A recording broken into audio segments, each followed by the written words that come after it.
நம்மகிட்ட போயிட்டே இருப்போம், குடலை உருவி மாலையை போட்டு போன்னு சொல்றீல்ல. ஒன்றிய ஸ்டெப் ஏப்பா என்ன நாங்கள் என்ன சாதி தெரியுமா, எங்களுக்கு எப்படி ரிசர்வேஷன் கொடுக்க முடியாதுன்னு சொல்லுவேன். நீ பாப்பானுக்கு ரிசர்வேஷன் உண்டுன்னு சொல்கிற மருத்துவ மேல் படிப்பில் எங்களுக்கு எப்படிப்பா நீ ரிசர்வேஷன் இல்லைன்னு சொல்ல முடியும்? நீ இல்லைன்னு சொல்லிப்பாரு பாப்போன்னு சொல்லிட்டு அன்றைக்கு ஒன்றிய அரசை நோக்கி கேள்வி கேட்டது யாரு? யுவராஜ் கேட்டாப்லையா?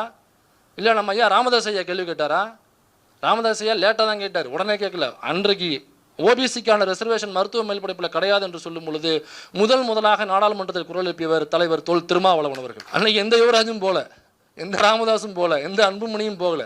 அன்னைக்கு போனது அண்ணன் தொல் திருமாவளவன் அவர்கள் தான். முதல்ல பார்லிமெண்ட்ல ஒரு உரை வீச்சை கொடுக்குறாப்புல. ஓபிசி ஆல்சோ அப்ரஸ்டு பீப்புள், அவங்களும் டிப்ரஸ்டு, அவங்களும் ஒடுக்கப்பட்ட சமூகத்தை சார்ந்தவர்கள் தான். அவர்களுக்கு சேர வேண்டிய உரிமை அவர்களுக்கு போய் சேர வேண்டும். அவங்களுக்கு ஏன் ரிசர்வேஷன் கிடையாதுன்னு சொல்றீங்க என்று சொல்லி அவருடைய நேரம் முழுக்க ஓபிசிக்காக செலவிட்டு பார்லிமெண்ட்ல பேசியவர் அண்ணன் தொல் திருமாவளவன் அவர்கள். ஏன் அவர் நினைச்சிருந்தாருனாக்கா, எனக்கா இங்கேருந்து குறிப்பா தமிழ்நாட்டிலேருந்து